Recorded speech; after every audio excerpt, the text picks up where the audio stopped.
da yake so ya samu rufani ko kuma aljani wanda zai zama kamar ɗan baiwa, wannan aljanin zai rika gaya mai duk wasu abubuwa na magunguna ko kuma abin da ya shafi taimako ga al'umman manzon Allah.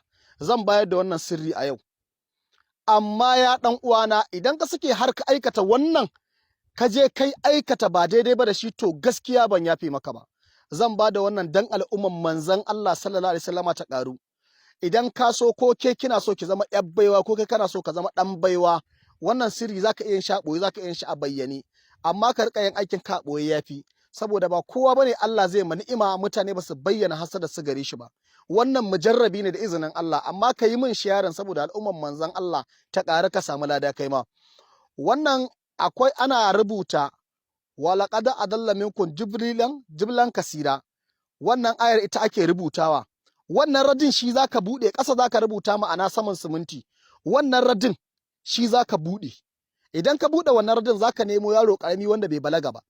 Idan ka nemo yaro karami wanda bai balaga ba, zaka ce ya zauna a gefe kamar saman siminti zaka samu dandamali. Sai ka zaunar da yaron a gefe. Kai kuma kana daga gefe daya. Sai ka rubuta wannan walaqada adalla minkum jiblan kasira. Zaka rubuta wannan ayan ne. Ko da dai ban faɗi ta daidai ba, to malamai ku mun afuwa saboda ni almajiri ne. Sai ku gyara. To wannan radin shi za a bude. Idan aka bude wannan radin, wallahi malami in malami ne kai ka bari sirrin nan ya wuce kai asara. Na rantse da Allah zaka rika min addu'a kuma zaka zama dan baiwa. Duk abin da kai magana akan shi sai ya tabbata alfarman manzon Allah. Kuma duk abin da zaka faɗa ba zai zama ƙarya ba. Ko da isahara wani zo kai mai, ko da ana jifan shi ne, ko kuma ka duba mai jikinsa, za a faɗa ma gaskiya, iskan zai faɗa ma, kuma za ka faɗa wa mutumin, kuma in ya duba ya bincike akan haka, ko kuma ya je zai tabbatar da gaskiya, ka faɗa mai alfarman manzon Allah. Idan ka rubuta wannan radin zaka buɗe shi. Idan ka buɗe wannan radin zaka zaunar da yaro gefe guda ko yarinya wanda ba su balaga ba. Ko yaro ko yarinya wanda bai balaga ba duka zai yi. Sai ka zaunar da shi daga gefe guda. Wannan radin za ka karanta qul a'udhu bi rabbin nas, qul a'udhu bi rabbil falaq. Sai ka karanta la fi kafa 3, ayatul kursi 1, sai ka tofa ma yaron a kansa. Kafin ka fara aikin kenan. Yaron yana zaune daga gefe, ka karanta wannan su zaka tofa masa a kansa. Idan ka tofa masa wannan a kansa, sai ka ce mai to ya leƙa maka cikin wannan radin da ka buɗe, ya rika kallon wannan radin. Ya leƙa maka, ya rika kallon wannan radin, yaron kenan. Kai kuma sai ka ɗauko tarbi, sai ka kama wuridin galmasu ƙaƙana balhayula, galmasu ƙaƙana balhayula, galmasu ƙaƙana balhayula. Idan galmasu ƙaƙana balhayula, idan ka zagayo wannan tarbin zagaye ɗaya, yaron nan ya ce maka bai gani ba, to ka tada shi, ka ce mai tafiyarsa a ɗauko wani asa, don wannan ba zai ba. Amma in Allah ya yarda ba za ka yi da yaro biyu ba, sai na uku ya ce ma ya gani. Kai na farko ma wani kafin kai ƙarshe zai ce ma ya gani. Za ka ce to waye gani, mai fararen kaya ne ko mai baƙaƙen kaya?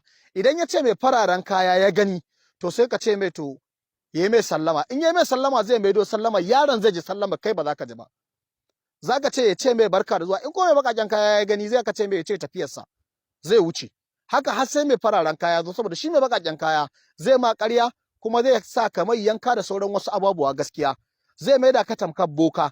Amma shi mai fararen kaya rufani ne, zai taimake ka a rayuwa, kuma wallahi 5 ba za ka bashi ba. Har ka gama aiki da shi 5 ba za ka bashi ba.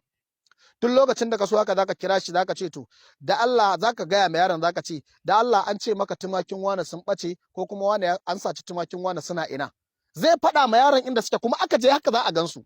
Wannan mujarrabi ne da izinin Allah. Ya wuce wai. Na ba dukkan ɗaukacin malamai ƴan uwana masoya Annabi Muhammad san da wannan yana ɗaya daga cikin manya-manyan sirrukan da halifa ya gagara da su, kuma da su yake amfani ɗaiɗaiku daga cikinsu. Wannan mujarrabi ne, alfarman manzon Allah, matuƙar kaya aiki da wannan, wallahi sai ka samu ɗaukaka da buwaya a cikin yankin da kake, kuma sai ya kasance cewa ka zama superstar alfarman manzon Allah. Wannan mujarraban ne, ine ma kowa fatan alkhairi, amma dan Allah dan uwana ai aiki da shi ta hanyar halal, ba ta hanyar tata ba, ko ta hanyar wani abu wanda bai dace ba. Allah ya bar mu da manzon Allah ai sharing saboda al'umma ta karu. Sannan akwai akawun biyu anan nayi tagin din su, za ku yi follow din su. Allah ya bar mu da annabi. Duk wani malami na kalubalance shi da kai ya bari wannan sirrin ya wuce shi. Wallahi zaka ji dadin wannan sirrin, kowa ya kai. Suna na Halifan Fada Jibiya, ka je ka jaraba. Allah ya bar mu da manzon Allah.